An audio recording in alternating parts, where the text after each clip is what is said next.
जय माता दी सभी को। हर हर महादेव। यहाँ मेरे पास में है बांदा, इसी को ही बांदा बोलते हैं। यहाँ समी के पेड़ का बांदा है, लेकिन इसके पत्र आप देख सकते हैं। समी के पत्र कितने छोटे छोटे होते हैं और इसके पत्र कितने बड़े हैं। मैं जैसा बोलती हूँ कि बांदा चाहे आम के पेड़ पर हो, बबूल के पेड़ पर हो, जिस भी वृक्ष पर हो, लेकिन उसके पत्र इसी प्रकार होते हैं। तो यही है बांदा, इसी को ही बांदा बोलते हैं। आज है रवि पुष्प नक्षत्र और सर्वकारी सिद्धि हुई या धन प्राप्ति के लिए बहुत सारी चीज़ों में चमत्कारी प्रभाव दिखाता है। चाहे बड़ के वृक्ष के ऊपर का बांदा क्यों ना हो। यहाँ तो मैंने थोड़ा सा लिया है क्योंकि काफ़ी ऊपर था और मुझे इतनी दिक्कत आई इसको लेने में। एक पेड़ के ऊपर चढ़ी, फिर बड़ा सा बांस लिया और उससे मैंने तोड़ा है। और यह सुबह मैंने ब्रह्म मुहूर्त में इसको लिया है, यानी कि 5 बजे के करीब में थोड़ा थोड़ा सा अंधेरा था। यह हमारे ही समी के पेड़ के ऊपर था और समी के पेड़ के ऊपर बांदा होना काफ़ी उस हिसाब की चीज़ें होती है। तो किसी भी पेड़ का बांदा हो, बांदा इसी प्रकार का होता है। मैंने आज बांदे लिए हैं, बहुत सारी दूसरी वनस्पतियाँ भी ली है। अनंत मूल लिए, जिनको शादी ब्याह में दिक्कत आती है, जिनको मंगल दोष होता है, जिनको भी मतलब जितने भी जो भी ग्रह वगैरह सारी चीज़ों के लिए हर एक वनस्पति का प्रयोग है। तो यही है बांदा। मैंने सेतुस का भी बांदा लिया है और यहाँ भी इसमें दोनों ही हैं और दोनों ही मिक्स है, क्योंकि पत्र एक ही जैसे हैं, चाहे सेतुस के पेड़ का हो, समी के पेड़ का हो। तो यह चीज़ें मैं हमेशा आप लोगों को बताती हूँ। तो इसी को ही बोलते हैं बांदा। बहुत सारे जो भक्त हैं वह बोलते हैं कि एक पेड़ के ऊपर जो दूसरा पेड़ होता है उसको बांदा बोलते हैं। नहीं, वह काम नहीं करता है। वहाँ तो कहते हैं ना कि जो जिस प्रकार हम मानव के जीवन में कोई दुश्मन होता है और वह हमारी बहुत सारा नुकसान करता है, इसी प्रकार पेड़ के भी सारी चीज़ें होती है। तो पेड़ के ऊपर जब एक दूसरा पेड़ उगता है और उसको पूरी तरह अपने उसमें ले लेता है, तो हम तंत्र में उसको एक उस प्रकार का दुश्मन ही देखते हैं। तो यही है बांदा। अब आगे से मत पूछना कि माता जी बांदा कैसा होता है। दूसरा, आज हमने हमारी जो गाय है उसके बाल भी लिए हैं और मेरी गाय के बारे में बहुत सारे लोग बोलते, कुछ तो मुझे बोल रहे थे कि अरे या तो नील गाय है। तो यार नील गाय नहीं है ना, या दोगली जर्सी गाय जिसको गांव में बोलते हैं। यहाँ साहिवाल में ही आती है और यहाँ ज़्यादातर हिमाचल प्रदेश में, जम्मू कश्मीर में, उत्तराखंड में जंगली गाय है। और जिस प्रकार बकरी वगैरह रहती है उस प्रकार की जंगल में चरने वाली गायें होती है और यह हमारे भारत की ही गाय है। लोगों को बहुत सारी चीज़ों की जानकारियाँ नहीं होती है और फिर कुछ भी कमेंट कर देते, ऐसा नहीं है। मैं कभी भी किसी भी क्षेत्र में गलत चीज़ की जानकारी नहीं देती हूँ। तो आप उसके बारे में अच्छे से सर्च कीजिए हमारे पास में। और यहाँ हमने हमारी जो देसी वाली गाय थी उससे ही इसको पैदा करवाया, एकदम देसी जो गांव की गाय होती है वह पहले हमारे यहाँ थी। फिर हमको जो यहाँ के पास के डॉक्टर उन्होंने बोला कि गुरुजी यहाँ गाय गिर गाय दूध देने में और देख रेख में सब में अच्छी होती है, तो आप इसका सेवन करवा लीजिए। तो हमने साहिवाल का और गिर का दोनों को करवाया था। तो हमने गिर को, तो जब मैंने कहा कि मैंने बहुत सारी गायों को दूसरी जगह दे दिया, तो मैंने गिर की 2 बच्चियों को दूसरी जगह दे दिया और साहिवाल को यहाँ रख लिया और देसी गाय को भी दे दिया। हमारे यहाँ ज़्यादा नहीं तो 4 से 5 देसी गाय थी जो हमारी गाँव की ही थी, हमारे घर की गाय, जो कई पीढ़ियों से हमारे घर में, कम से कम ज़्यादा नहीं तो 2-3 पीढ़ी से हमारे घर में थी, उसी गाय की बच्ची थी। तो मैं कभी भी किसी भी क्षेत्र में गलत जानकारी नहीं देती हूँ। तो यही है बांदा। तो आप लोग हमेशा इन चीज़ों का ध्यान रखें कि मैं जो जानकारियाँ देती हूँ वो पहले उसके बारे में सर्च कर लें। हाँ, दोगली जर्सी इसी प्रकार की होती है, लेकिन थोड़ी अलग होती है, वो थोड़ी बड़ी होती है और उसकी आवाज़ वगैरह सब एकदम अलग होती है। हमारी जो गाय की आवाज़ है वह कभी सुनना, जिस प्रकार से देसी गाय की आवाज़ होती है वही आवाज़ है, लेकिन जर्सी की आवाज़ थोड़ी अलग होती है। इन चीज़ों से ये चीज़ें पहचान आती है। दूसरी चीज़, मैं कभी किसी चीज़ में भेदभाव नहीं करती हूँ, चाहे जर्सी हो, देसी हो, किसी भी प्रकार की हो, मैं सबको सम्मान देती हूँ। ऐसा नहीं है कि विदेश की जो महिलाएं होती है वो महिला नहीं होती है, हमारे देश की ही महिलाएं, ऐसा नहीं है। महिला महिला होती है, सिर्फ उनका रंग रूप उन चीज़ों में फ़र्क होता है और आप लोगों की सोच में फ़र्क होता है और कुछ भी नहीं होता है। तो यही है बांदा।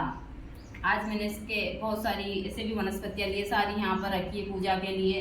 गाय के बाल वगैरह, अनंत मूल सभी लिया है मैंने, ये सारी वनस्पतियाँ ली है और अब मैं कर रही हूँ अनुष्ठान। तो यही मेरी चीज़ें इस प्रकार से चलती रहती है। तो आगे भी मैं आप लोगों को और जानकारी। और आज के दिन जो इसके बाल होते हैं, रवि पुष्प में इसके बाल लिए जाते हैं भूत प्रेत बाधा वाले। इसे तो जो यह पूछ होती है यह इनकी सुरक्षा के लिए होती है, ताकि यहाँ लोग इससे मक्खी वगैरह उड़ा सके। और कुछ लोग रुक जा बिजली चल रही है। कुछ लोग बोलते हैं हमारी इस चंपा के बारे में कि यहाँ जो आपकी गाय है यहाँ नील गाय है। पता नहीं लोगों का किस प्रकार का दिमाग है, मुझे भी समझ नहीं आता। यहाँ उनको नील गाय नजर आती है। तो अभी रुक जा, इसको बहुत मक्खी काट रही है। तो यह साहिवाली है और यहाँ ज़्यादातर उत्तराखंड में, हिमाचल प्रदेश में और जम्मू कश्मीर में पाई जाती है, क्योंकि यहाँ पहाड़ों में रहने वाली गाय हैं, कोई यहाँ विदेशी गाय नहीं है। बहुत सारे लोगों की सोच, इतनी सारी तो बहुत है। या भूत प्रेत बाधा के लिए इसको हम लेते हैं। और इसी का बच्चा है जो गिर का है, मैं आप लोगों को दिखाती हूँ। के बाल है और यहाँ उसी का ही बच्चा है। यहाँ एकदम गिर है, लेकिन बहुत सारे है। लेकिन यहाँ क्या सीवन से इन बच्चों को हमने पैदा किया है, तो इसलिए थोड़े से क्रॉस हो जाते हैं। तो बहुत सारे लोगों की सोच होती है, पता नहीं क्या क्या सोचते रहते हैं। तो यही हमारे नंदी है। इसके थोड़े से, इसके भी मुझे बाल लेने हैं। यहाँ बाल ले, बहुत बदमाश है, मारता भी है। तो इन दोनों के यह नंदू के बाल है और यहाँ चंपा के बाल है। इन बालों की कुछ विशेष क्रिया होगी आज। जैसे मैंने बताया कि रवि पुष्प नक्षत्र है और इस नक्षत्र में इन चीज़ों का काफ़ी महत्व होता है और चीज़ें मैं हमेशा आप लोगों को बताती हूँ। अब मैं इनकी पूजा वगैरह कर उनको काम में लूँगी। इस बबुल के पेड़ के नीचे बहुत सारे कांटे हैं। जय माता दी सभी को, हर हर महादेव। आज हमने लिया है समी के पेड़ का बांदा। यहाँ जो पेड़ है यह तो आंवले का है, लेकिन समी का पेड़ उस साइड है जो काफ़ी बड़ा है। इस पेड़ के ऊपर चढ़ी, फिर एक बड़ा सा बांस लिया और मैंने यहाँ बांधा लिया। जैसा मैं हमेशा बताती हूँ कि जो बांधे होते हैं वो किसी भी पेड़ के हो, एक जैसे ही होते हैं। यही है बांधा, मैं आप लोगों को हमेशा बताती हूँ। यह ऐसे तो मणि का काम करता है। आज है रवि पुष्प नक्षत्र और यहाँ मैंने ब्रह्म मुहूर्त में लिया है, तो यही होता है बांदा। इसके पत्र इस प्रकार से। मुझसे बहुत सारे भक्तों ने पूछा था कि माताजी बांदा किस प्रकार का होता है, तो यही है बांदा।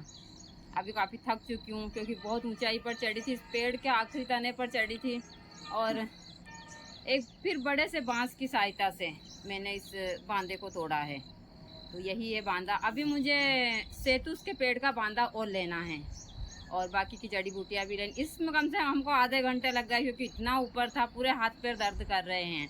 तो मेरी चीज़ें इस हिसाब से चलती। देखिए, एक साधक का जीवन रिस्क भरा होता है। सबको ऐसा ही लगता है, मुझे बहुत सारे लोग बोलते हैं, तो ऐसा नहीं है। इतने ऊंचे पेड़ के ऊपर चढ़ना और उसके ऊपर से यह बांधा तोड़ना बड़ी ही टेढ़ी खीर होती है। और हम गांव के लोग हैं, गांव के लोग हमेशा रपटप होते हैं, उनको कोई उस हिसाब की चीज़ें नहीं। लेकिन हाँ, हमारे अमन बाबा को हम ऊपर चढ़ाते तो ज़रूर नीचे गिरते और एक आधा हाथ पैर तोड़ते। और यही है हमारे समी का पेड़। समी का पेड़ कितना बड़ा है हमारा, इतना बड़ा है और इतना ऊंचा है। इसके ऊपर 2 बांधे और लगे हुए हैं। समी के पेड़ के ऊपर 2 बांधे और लगे हैं और वो इतना ऊंचा है कि टूटता नहीं। और हमने जो ये बांधा था उसमें से अभी आधा बांधा लिया है, तो इसी को बोलते हैं बांधा। यही है बांधा। कहते हैं कमल कीचड़ में ही खिलते हैं और यह सत्य है। और हमारे यहाँ काफ़ी मात्रा में हमने कमल लगाए हैं, लेकिन गहरे पानी में हैं, इसलिए मैंने किनारे पे से ही यह कमल लिए हैं। और आज है पुष्प नक्षत्र, मुझे करनी है माँ लक्ष्मी की साधना। और मैं हमेशा बोलती हूँ कि मैं पूजा में कमल के पुष्प का इस्तेमाल करती हूँ। तो चलते हैं, अब करते हैं पूजा। मैंने सारी वनस्पतियाँ ली, काफ़ी समय हो गया है। और इसी के साथ साथ मेरी सारी चीज़ें, छोटू बिल्कुल मेरे साथ में, यह मुझे बिल्कुल नहीं छोड़ता है। बहुत ही सुंदर है। कमल तो काफ़ी है यहाँ पर, लेकिन गहरे पानी में है और काफ़ी जहरीले सांप भी है, तो अंदर में नहीं गई क्योंकि मुझे करनी है पूजा। फालतू का मुझे